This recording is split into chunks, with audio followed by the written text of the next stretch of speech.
Labą dieną, esu Skaidra iš ITMC mokymo centro. Šioje pamokoje pristatysiu tiesioginės komunikacijos priemonės. Tai yra tas programas, kurios yra skirtos vaizdo konferencijom. Dalinuosi ekranu ir turime programas, priemonės. Kokios yra populiariausios komunikacijos priemonės? Tai pirmiausia tos programos, kurios skirtos vaizdo konferencijoms. Tai Zoom'as, Microsoft Teams, Google Meet, Skype. Skype vienu metu buvo labai populiarus įrankis tiek žinutėm rašyti, tiek susitikimams organizuoti. Dabar jau jisai retai kada naudojamas, bet dar vis naudoja kai kurie žmonės būtent Skype. Toliau yra dar tokios programos, kurios labiau gal būrė bendruomenės, kaip Discord programa, kur labiau kurta buvo žaidėjams, bet jinai populiari būtent susiburti į bendruomenės ir tenai tose bendruomenėse ypač žaidėjų komandos bendrauja ir tuo pačiu ir susijungia į vaizdo konferencijas. Taip pat labai būna populiarios priemonės, kurios skirtos žinutėms rašyti. Tiek WhatsApp, tiek Facebook Messenger, jos labiau buvo skirtos asmeniniams tikslams, bet dabar jos vis populiarėja ir jas naudoja įmonės darbo reikalams aptarti, nes tai labai greitas būdas susirašyti, susižinoti ir pasikeisti informaciją. Galime šitas programas suskirstyti į tam tikras sritis pagal poreikius. Jeigu mes dirbame komandom, tai pati geriausia turbūt ir populiariausia Microsoft Teams programa, būtent darbo komandoje. Jeigu didelė įmonė, patogiausia yra Microsoft Teams. Projektų valdymui patogiausia Trello ir Asana. Asmeniniam bendravimui, kaip jau ir minėjau, WhatsApp bei Facebookas, Messengeris, vaizdo konferencijoms Zoom'as, Google Meet'as ir dar Skype'as, bendruomenės grupėms tokiams kaip Discord arba Facebook Groups. Lietuvoje populiariausios vaizdo konferencijų susitikimo programos yra 3 – Zoom, Microsoft Teams ir Google Meets. Iš tiesų, jos 3 yra puikiai naudojamos tiek darbo reikalais, tiek asmeniniams susitikimams. Pasižiūrėkime, kuo jos skiriasi, kuo jos panašios, kur vienos programos pliusai ar minusai ir truputėlį aptarsim visas, o daugiausia ir paskaitų turėsime apie Zoom programą. Taigi, kas lemia tą mūsų vaizdo konferencijų programų populiarumą? Žinoma, pirmiausia yra funkcionalumas, taip pat labai svarbu naudojimo paprastumas. Kuo paprasčiau, kuo lengviau konferencijos ar susitikimo dalyvis prisijungia, tuo ta programa yra patrauklesnė vartotojui. Ne paskutiniai vietom yra integracija su kitomis paslaugomis.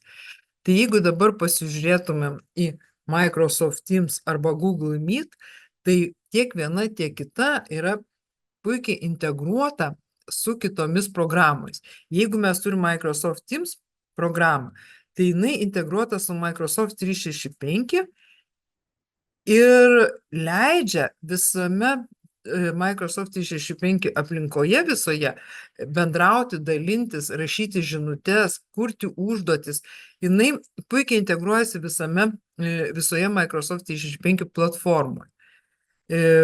Jeigu yra įmonė didesnė, kur su daugiau užduočių, su daugiau žmonių, su daugiau susitikimų, kur reikia susidėlioti viską kalendoriuose, visas užduotis ten per Microsoft Outlook'ą nusiųsti ir pasidalinti failais. Tai Microsoft Teams tikrai labai gera ir tinkama programa. Taip pat Google Meet. Google Meet tai puikiai integruota su visomis Google paslaugomis. Tai vėl tai viena dalis Google Workspace aplinkos arba platformos. Jeigu dirbame su Google programomis, naudojamės Google paštu, naudojamės Google disku, skaidrėmis, dokumentais ir Google kalendoriaus. Tai Google Meet šiuo atveju labai tinka, nes jau iš karto kalendorių susiplanuojame, iš karto atsidarome programą ir galime su Google Meet turėti susitikimus. Tai tiek viena, tiek kita labai puikiai integruojasi su kitomis tos aplinkos, tos platformos programomis ir žinoma, patogiau dirbti su tam, kada turime visą komplektą priemonių, tai natūralu, kad dirbant su Google ir Google Meet naudosi, dirbam su Office, naudojam Microsoft Teams. Per vidurį yra Zoom. Zoom, jinai labai paprasta, todėl jinai tapo labai populiari, nes labai lengvas, intuityvus naudojimas jos ir jinai tinka tiek asmeniniams tikslams, tiek švietimui, tiek verslo įmonėms. Zoomas, kaip sakyt, pats savo, nėra integruotas kažkieno dalis. Tačiau Zoomo pliusas yra tai, kad galima pasirinkus kažkokią konferencijos datą, suorganizavus susitikimą, galima įsidėti kalendorių tiek į Microsoft siūlomą kalendorių, tiek į Google kalendorių. Jisai leidžia rinktis tiek viena, tiek kita platforma, tiek į vieną, tiek į kitą kalendorių įrašyti susitikimo datą. Ir Zoomas kaip nepriklausomas, tai mes visiškai lengvai galime prie jo prisijungti, kaip minėjau, paprasta naudotis ir Zoomo paskyrą galime susikurti, naudodami bet kokį elektroninį paštą. Ar tai bus kažkoks įmonės paštas, ar tai bus Gmailas, ar dar kažkoks elektroninis paštas, čia skirtumo nėra, jisai mums leidžia bet kokiom priemonėm kurti Zoomo paskyrą ir tą Zoomo paskyrą valdyti. Jinai valdoma iš interneto naršyklės lango. Žinoma, tiek Microsoftas, tiek Microsoft Teams, tiek Zoomas leidžia parsisiųsti programėlės ir jas turėti kaip atskiras programėlės aplikacijas savo kompiuterį. Galima prisijungti iš interneto naršyklės ir puikiausiai naudotis. Google Meetas atskirų programų neturi, Google Meetas iš karto naudojamės naršykliai, prisijungiam ir interneto naršyklėj tą susitikimą galim turėti. Visais atvejais nebūtinai mes jungiamės prie kompiuterio, visais 3 atvejais galime turėti prisijungimus į programėlę savo mobiliuose telefonuose ar planšetėse ar kažkokiuose kituose mums patogiuose įrenginiuose. Tai ypač dabar tikrai patogu, kad galima tuos susitikimus susiorganizuoti ir prisijungti, naudojant mūsų telefonus. Tai pasižiūrėkim ir pagalvokim, kad kuri programa mums pati reikalingiausia. Visą laiką verta pasvarstyti pliusus ir minusus ir išsirinkti tinkamiausią variantą. Nebūtinai, kas tinka vienam, tiks ir kitam. Nebūtinai, kas vienai bendruomeniai tinka, tiks ir kitai bendruomeniai. Būtinai pasižiūrėkite, kuris variantas jums priimtiniausias ir jį naudokite. Dėl išmokimo ir paprastumo turbūt labai nereiktų jaudintis, bet kuriuo atveju, kada vieną ar kitą programą išmoksime, naudosime, jinai jau bus paprasta, jau bus lengva. Šiuo atveju tas pirminis išmokimas. Galbūt tas pirminis išmokimas Zoomo ir lengvesnis, bet išmokus Teamsą ir Google Meetsus ar kažkurią kitą programą, mums jau darosi paprasta ir lengva ir kita programa atrodo sudėtinga. Nors, kaip matysite, aš parodysiu mygtukai tokie patys, tik tai nupaišyti gal truputį kitaip ir padėti ar apačioj, ar viršui kitoje vietoje. Bet esminiai dalykai yra vienodi visuose vaizdo konferencijų programose. Grįžtame apie Microsoft Teams. kokie yra pliusai ir kokie minusai. Pliusai, kaip ir minėjau, integracija su Microsoft 365. Tai galime dalintis failais, galime įsidėti kalendorių, galime ir kitam į kalendorių įdėti ir pasikviesti. Labai tinkama būtent didelėms organizacijoms. Microsoft 365 paketas yra perkamas, tai todėl ir didesnės organizacijos turi daugiau galimybių nusipirkti būtent šį Microsoft'o produktą. Jisai dar turi didelį pliusą, kad Microsoft'o korporacija daug dėmesio skiria saugumui ir privatumui. Tai šiuo atveju, jeigu tikrai mums rūpi saugumas ir privatumas, tai jisai tikrai aukštam lygyje ir Microsoft'as jau įsipareigoja tas mūsų saugumą išlaikyti. Tai Microsoft'as labai patogu būtent darbui ir būtent užduočių vykdymui ir darbo susitikimui. Minusas, tai vienas iš minusų, kaip ir sakiau, išmokymo turbūt klausimas, jisai gali būti sudėtingesnis naujiems vartotojams, naujiems prisijungusiems. Bet išmokus atrodo lengva ir paprasta. Bet tas pirminis toks, kaip prisijungti, kur čia ką rasti, kaip susinstaliuoti tą ar kitą. Ir kažkas lyg neaišku. Žinoma, Microsoft Teams yra pririštas prie Microsoft 365 paskyros ir jeigu jūs Microsoft 365 paskyrą turite ir jungiatės, tai iš karto automatiškai jums ten ta paskyra, vardas, pavardė, viskas jau yra. Žinoma, nebūtina jungti su ta paskyra, galima prisijungti naudojant naršyklą ir kaip sakys, ateinant svečiu, jeigu jūs kas nors pakvietė į Microsoft Teams susitikimą, tai jūs galite neturėti Microsoft 365 paskyros, tiesiog jungiatės, užsirašot savo vardą, pavardę ir dalyvaujate konferencijai be paskyros. Tai tiesiog kaip dalyvis galite būti paprastai priims. Jau jeigu norite organizuoti, rengti konferencijas, jau tada reikia turėti paskyrą. Ir resursai.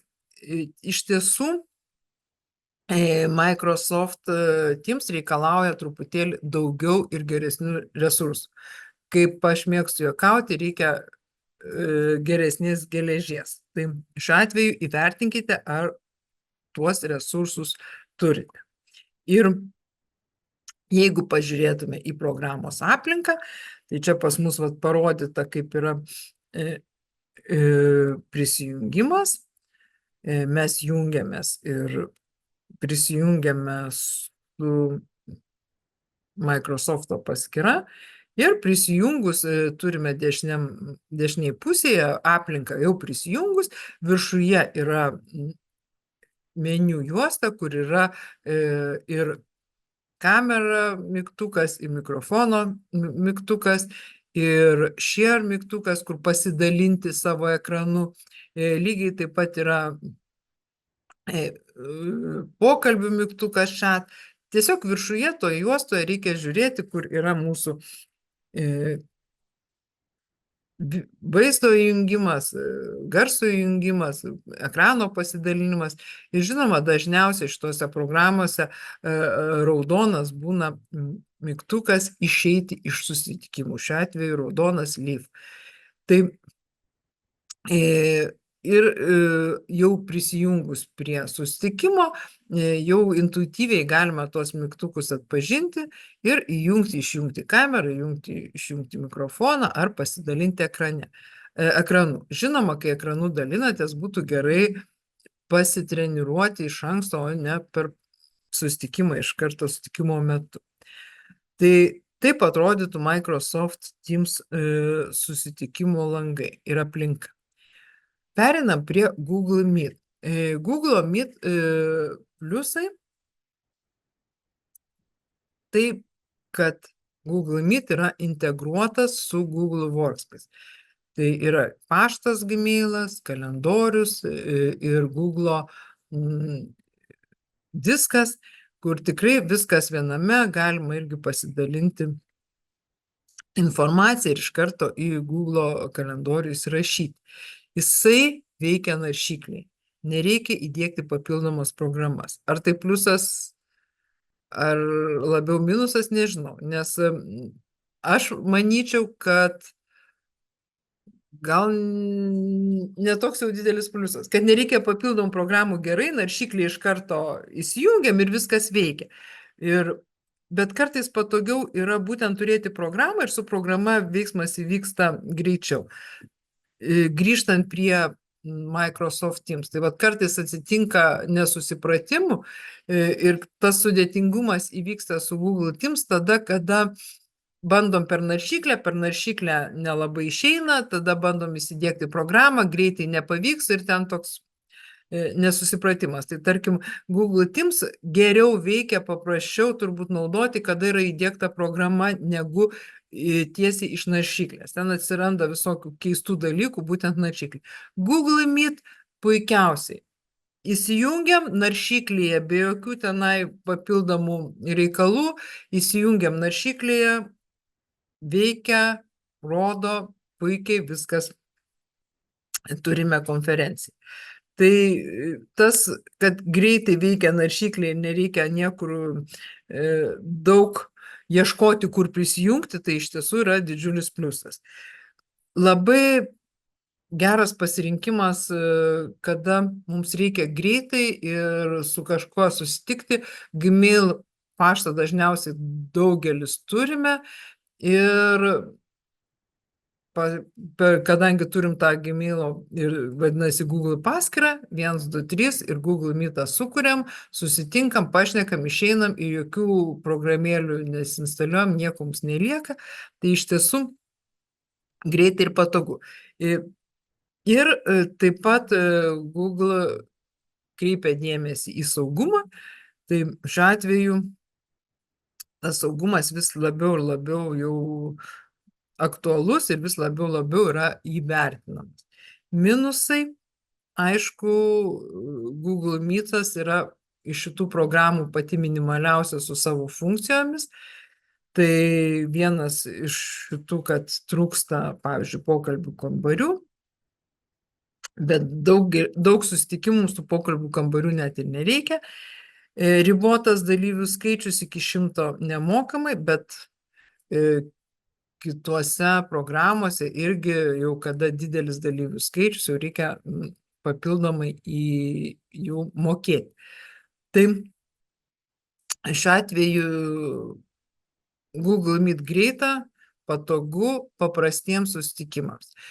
Dar vienas iš minusų, kuris šiandien parašytas Google Meet'e, kartais įvyksta problemų su ekrano pasidalinimu.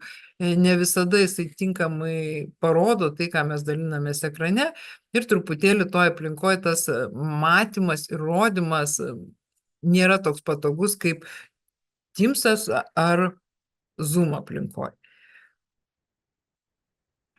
Nors visi grožiai visuose programuose jau yra. Kiekvienoj programai prisijungus galima pasikeisti foną ir Teams, ir Zoom, ir Google Meet tą fono pasikeitimą turi. Visur yra reakcijos, gražus veidukai reakcijoms nupiešti. Tai tos va tokios šilti pasidalinimai ir ta visa graži aplinka išpildyta visuose programuose. Ir dabar mano šitoje skaidrėje matome Google Meet aplinką ir šičia kaip tik dešiniai pusėje yra išleistas meniu, kur galima pasirinkti savo fonus.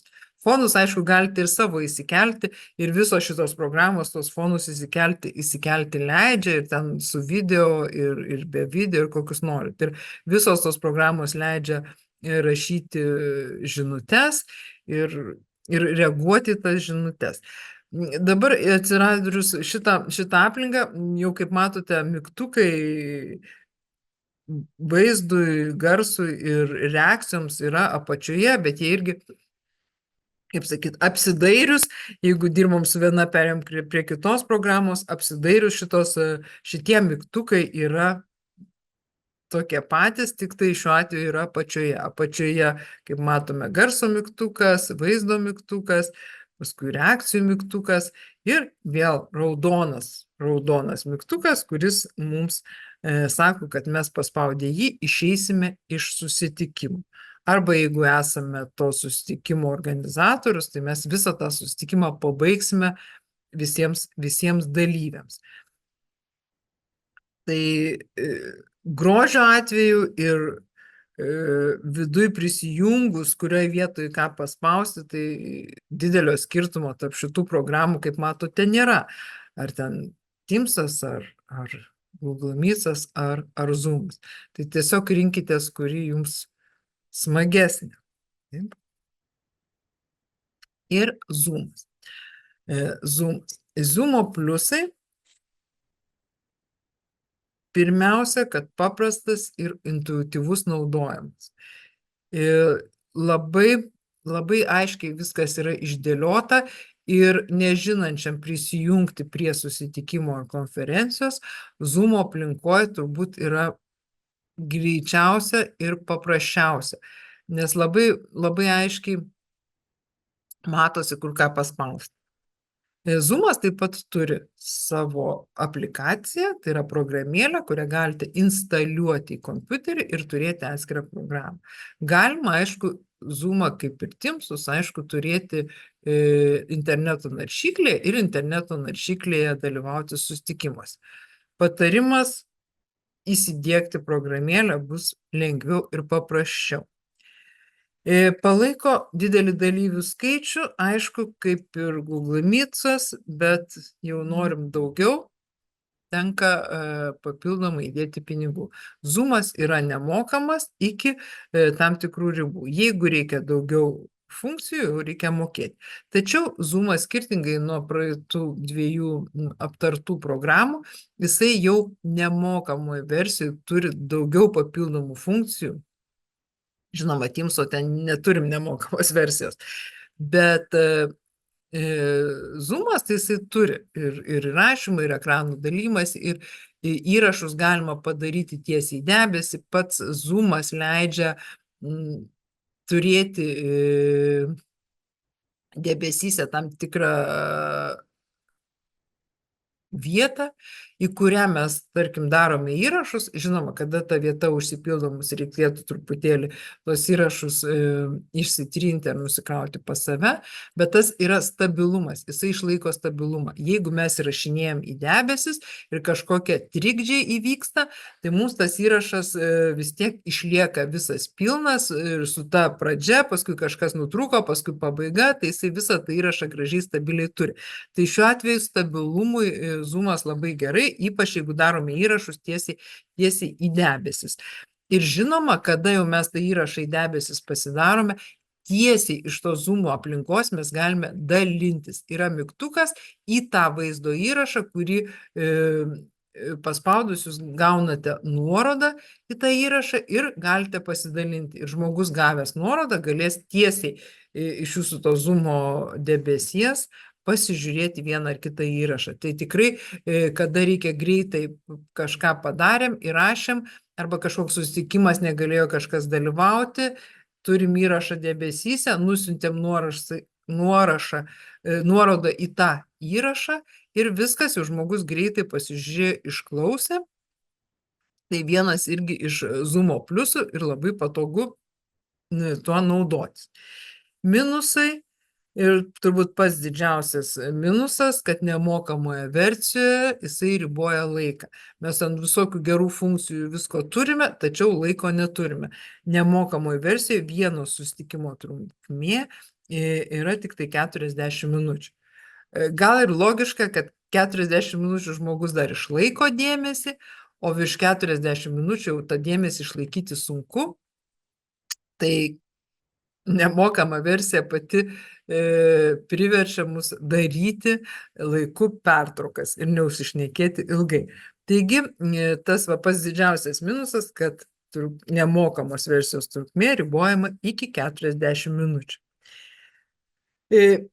Pačioj pradžioj, kada Zoom'as dar pradėjo tik tai atsirasti ir tas savo paslaugas siūlė, buvo minusas, nes buvo spragų skylių ir iš tiesų su saugumu ten buvo problemų. Dabar jau labai tobulėja, labai greitai vystosi ir jau tas savo spragas Zoomas užsilopia, taigi galite naudotis ir jau ten tas saugumas yra užtikrinamas ir Zoomo susitikimuose. Ir Zoomo mūsų aplinka. Mes turime Zoomo aplinką, kur irgi mygtukai pas mus apačioj ir kaip matote iš visų šitų paveikslėlių, iš tiesų Zoomo tie mygtukai yra taip gerai išdėstyti, kad jie aiškiausia ir paprasčiausia. Va čia kairiai pusėje yra mikrofonas ir kairiai pusėje yra vaizdo kamera, įjungti, išjungti. Irgi labai greitai, labai aiškiai, taip nereikia ieškoti tarp visų kitų. Šitie du mygtukai lyg tai tokie išskirti, bet jie mums yra labai svarbus, kada ateinam į susitikimą, reiškia mūsų garsas ir vaizdas. Prisiminus, grįžtant prie anų dviejų programų, tai Teamso ten tie mygtukai kažkur viršuj šone, bet jie tarp kitų mygtukų truputėlį pasimeta. Google Meet apačioje, tai jie, gal tokie irgi aiškesniai vietų. Toliau yra apačioje visa juosta mygtukų irgi ir visos reakcijos, pokalbiai ir rašymas ir panašus dalykai. Tik tai Zoomo išėjimas toksai truputėlį paprastesnis, mažesnis, bet vis tiek raudonai apibrauktas kryžiukas, kad tai jau rusų pabaiga.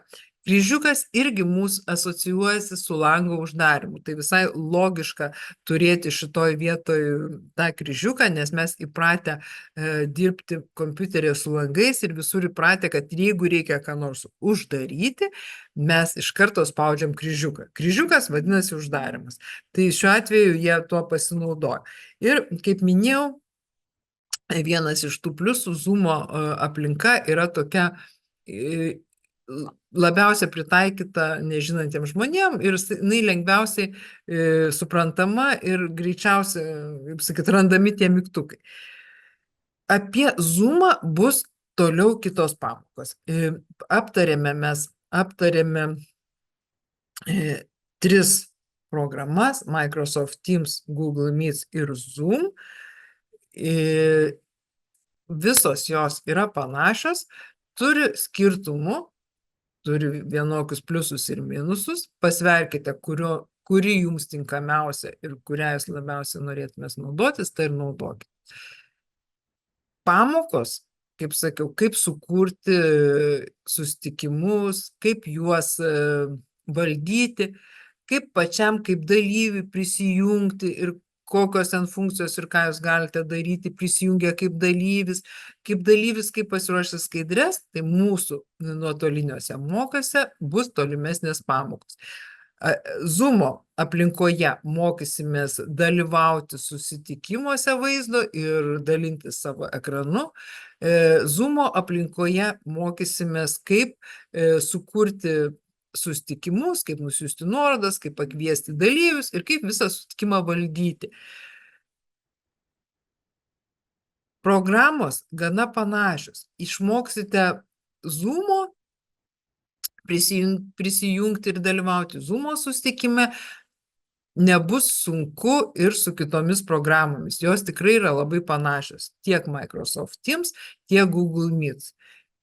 Tik tai, kaip rodžiau, galbūt truputėlį kitaip atrodo mygtukai kitoj vietoj, bet principai darbo vienodi visuose 3 programuose. Tai linkiu jums visiems sėkmės, dirbant su nuotoliniu darbo ar vaizdo konferencijų programomis.